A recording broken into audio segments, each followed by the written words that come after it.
નમસ્કાર મિત્રો, ધાનેરા તાલુકામાં આ સ્થાનિક સ્વરાજ્યની ચૂંટણી જ્યારથી ચાલુ થઈ ત્યારથી એક જ નામ ચાલે છે, ભૂંગળા ને ભૂંગળા. સરકારશ્રી દ્વારા 1400 કરોડના ખર્ચે જે પાઇપલાઇનની કામગીરી શરૂ કરવામાં આવી હતી ને તળાવો દરેક ગામના ભરવાનું એવી યોજના એક મંજૂર કરવામાં આવી હતી. એને લઈને આના ઉપર એક વિવાદ ઊભો થયો હતો. અત્યારે આપણે આ બધા જે કહેવાય ને કે ભૂંગળા એના ઉપર જ ઊભા છીએ અને અહીંયા સ્થાનિકો છે આપણા પાસે, પશુપાલકો, એમની સાથે વાત કરીશું કે એમને આ યોજના ઉપર કેટલો ભરોસો છે. શું નામ છે આપનું? મારું નામ ભરતભાઈ માળી. સરકારે જે આ યોજના લાવી છે એના ઉપર આપને કેટલો ભરોસો છે? અમને 100% પૂરેપૂરો ભરોસો છે. લોકોમાં એવી ક્યાંક ને ક્યાંક કોંગ્રેસ દ્વારા કે વિપક્ષો દ્વારા અફવા ફેલાવવામાં આવી રહી છે કે અહીંયા ભૂંગળા નખાણા છે એમાં પાણી આવે નહીં. એમનું આ જુઠ્ઠાણું છે. એ લોકો ચૂંટણી પૂરતો મુદ્દો બનાવે છે. આ જ્યારે લોકસભાની ચૂંટણી હતી એના પહેલાં સૈદ્ધાંતિક મંજૂરી આની અપાઈ ગઈ હતી અને છેલ્લા 3 મહિનાથી આ કામ અવિરતપણે ચાલુ છે. અમારા ગામમાં પાઇપો નખાય છે, બરોબર, અને અમારી નજરે અમે રોજ એની ગાડીઓ આવે. ક્યાંક કામ થોડુંક, ક્યારેક ગાડીઓ એક દિવસ આગા પાછી આવે, બાકી અવિરત પાઇપોની ગાડીઓ આ રોડ ઉપર અવિરત ચાલુ છે અને મારા ખેતરમાં પાઇપ નંખાઈ પણ ગઈ છે. એનો હું સાક્ષી છું. તો શું લાગે છે આ ચૂંટણી પછી આ કામગીરી થશે કે પછી સ્ટોપ થશે?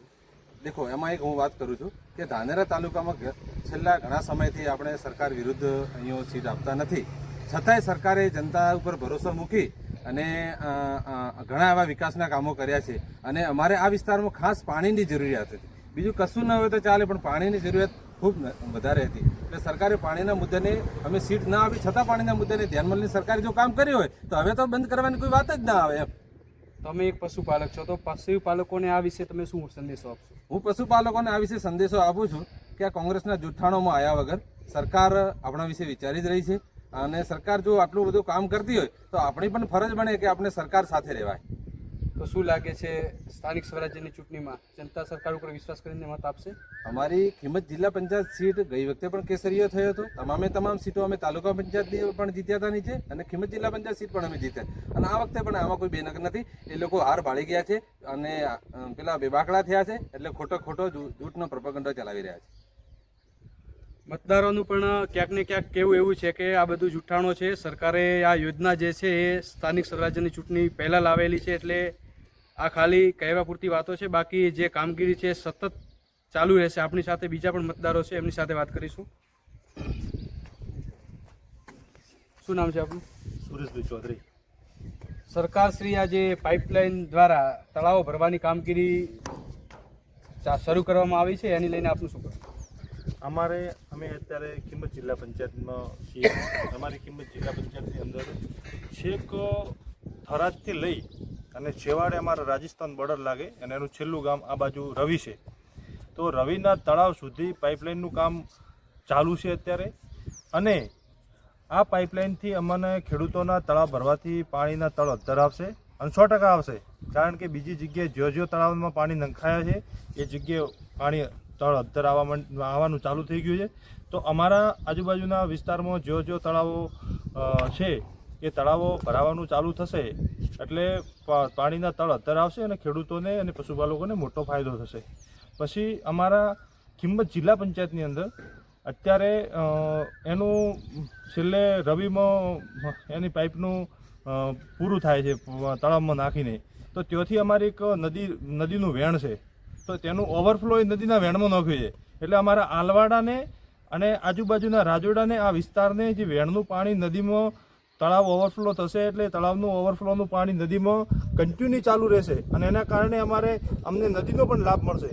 પછી રહી વાત છે બાપલાની, તો બાપલાની રજૂઆત કરેલી છે અને તાત્કાલિક રેલ નદીમાં પાણી નાખશે અને રેલ નદી વહેતી કરશે એવી સરકાર ઉપર અમને પૂરો ભરોસો છે. અને જે ભરોસો કર્યો છે સરકાર ઉપર, સરકારે અમને એનો ભરોસાનું આજે પરિણામ બતાવ્યું છે. આ પાઇપલાઇનો, આ પાઇપો બધી પડી છે અત્યારે, આ જોઈ રહ્યો છે. એ તો ચાલે, અફવા ચાલે છે કે આ તો પાઇપો નખાશે પણ પાણી નહીં આવે. અમે કોઈ અફવાને માનતા નથી. અમે અફવાઓને બધુંની વખોડી કાઢીએ છીએ. અમે બધા ખેડૂત મિત્રો અને પશુપાલકો અને અહીંના તમામ લોકો અમે કોઈ અફવામાં આવવાના નથી અને સરકારને બહુ જંગી મતોથી જીતાડવાના છીએ. અને ભાજપને અમારી કિંમત જિલ્લા પંચાયત અને ધાનેરા તાલુકાના તમામ ખેડૂતો અને પશુપાલકો બહુ જંગી મતો તાલુકા પંચાયત, જિલ્લા પંચાયત જીતાડી અને ઊભા રહેવાના છે. એના સિવાય બીજી વાત નહીં, ભાજપ સિવાય બીજી વાત નહીં. કારણ કે અમને અહીંયા ધાનેરાની અંદર સીટ નથી થતો. સરકારે આજે અમને આ પાઇપો બધી ઉતારી છે. આટલી મોટી મોટી પાઇપો મૂકી દીધી, પાણીનો ખેતરોમાં નોખવાની ચાલુ છે. અમુક તળાવો સુધી પાઇપ પહોંચી ગઈ છે. તો એ સીધો અમને ખેડૂતોને ફાયદો છે. અમે કોઈની વાતમાં આવવાના નથી અને સરકારને બનતી કોશિશ સુધી કોઈ અમે વોટ બગાડશું નહીં, ખેડૂતો કે પશુપાલકો, અને કોઈની વાતમાં આવ્યા વગર અમે પાણીને ધ્યાનમાં રાખી અને વિકાસને ધ્યાનમાં રાખી અને વોટ કરીશું. શું લાગે છે કિંમત જિલ્લા પંચાયતમાં કોની જીત થશે? અમારી કિંમત જિલ્લા પંચાયતમાં આગળ ગઈ વખતે પણ અમારા કિંમત જિલ્લા પંચાયત અને નીચે 6 સીટો ભાજપની હતી. અમારી કિંમત જિલ્લા પંચાયતમાં 6 સીટમાં લોકોએ ભાજપને વોટ આપ્યું હતું અને 6 સીટ જીતાડી હતી. અને આ વખતે એના કરતાં વધારે બહુ જંગી મતોથી જીતાડીશું એવી અમને ખેડૂતોને અને પશુપાલકોને જીતાડવા માટેની અમને ખૂબ આશા છે. તો આ હતા અહીંયાના પશુપાલકો અને ખેડૂતો, જેમનું પણ કહેવું છે કે આ બધી ખાલી અફવાઓ છે અને હવે આ લોકોએ એવું માનવું છે કે એ લોકો આ વખતે સરકાર તરફથી જ એમને મતદાન કરવું છે એવું એ લોકોનું કહેવું છે. આપનું લોકો શું માનવું છે કરી અવશ્ય જણાવજો. અને વાત કરીશું, શું લાગે છે આ વખતે ચૂંટણીનો માહોલ? ચૂંટણીનો માહોલ એવો લાગે છે કે ભાજપ બહુમતીથી જીતાડીશું અને અમે પ્રજાને સંદેશ આપીએ છીએ કે ભાજપને બહુમતીથી જીતાડવા અમે પ્રયત્ન કરીશું. કેમ ભાજપને જીતાડે એનું કોઈ કારણ? ભાજપને જીતાડવા માટેના પ્રયત્ન એવા છે કે અમારો કિંમતથી બાપલા રોડ બહુ વર્ષોથી ખંડેર પડ્યો હતો અને અમે જનતાના પ્રશ્ન લઈને વસંતભાઈને સાથે રાખીને સરકારને રજૂઆત કરતા તાત્કાલિક ધોરણે વસંતભાઈ આ રોડનો કામ પૂર્ણ કર્યું છે અને આગળ થોડું બાકી છે એ પણ પૂર્ણ કરવાની અમને વિશ્વાસ છે. તો વસંતભાઈને સાથે રાખીને આપ લોકોએ આ કામ કર્યું, એની સાથે સાથે બીજા કયા કામોની અત્યારે અપેક્ષા રાખો છો એ થવા? અમે રોડ, રસ્તા, પાણી અને અમારી પશુપાલકોને બહુ મોટો ભાજપ સરકારથી ફાયદો થાય છે. એના માટે અમે પ્રજાને સંદેશ આપીએ છીએ કે ભાજપને બહુમતીથી જીતાડે એવો મને બહુ આશા છે. શું લાગે છે કોણ જીતશે અહીંયા વસંતભાઈ પરોહિત 100% ગેરંટી છે. કોંગ્રેસને મેદાન છોડવા દાડો આવશે એવું લાગી રહ્યું છે. આપણી સાથે બીજા પણ મતદારો છે, એમની સાથે વાત કરીશું. કાકા શું લાગે અહીંયા ભાજપની સરકાર બનશે. કેમ ભાજપની જ બનશે? ગરીબોની સરકાર છે. ઊંચા સુધી અહીંયા નીચેથી અવાજ કરાતો ઉપર સુધી જાય છે, મોદી સાહેબ સુધી. અને રસ્તા, પાણી, આ લોકો અફવા ફેલાવે છે કે પાણી બંધ થઈ જશે અને એમ થઈ જશે. અમને એવી આશા છે કે અમે કેસરીઓ આખો બનાસકાંઠામાં લહેરાવી અને 6 મહિનાની 30 તારીખે પાણી ચાલુ કરી દેવાના છીએ. એટલો બધો ભરોસો સરકાર? આટલો બધો ભરોસો. 30 વર્ષથી અમારી સરકાર બેઠી છે અને ગરીબોના નાનામાં નાની ગરીબ હોય અને ઉપર લેવલ સુધી મોદી સાહેબ સુધી જો અવાજ જતો હોય તો એનાથી વધુ અમારે શું જોઈએ. અને કિંમત જિલ્લા પંચાયત અમે પૂરી કેસરીઓ લહેરાવાની બળી અને તાકાતથી અમે લહેરાવશું. આ હતી કિંમત જિલ્લા પંચાયતની જનતા.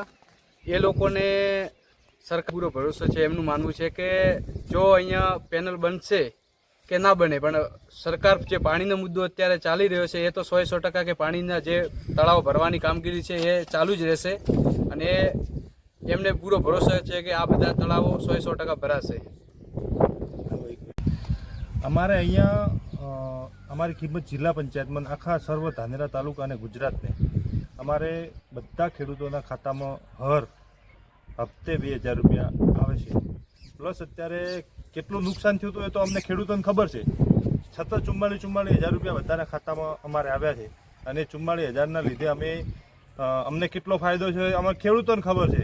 ખાલી જે ખેડૂત નથી અને પ્રચાર કરે છે અમને ખબર નહીં કે કઈ રીતના સરકારે પૈસા આપ્યા છે ને અમારા ખેડૂતોને કયા આગળ ખાતરના બાકી હતા અમે જઈને કહો એ 44,000 ચૂકવ્યા છે, કયા આગળ બિયારણના બાકી હતા એ અમે જઈને ચૂકવ્યા છે.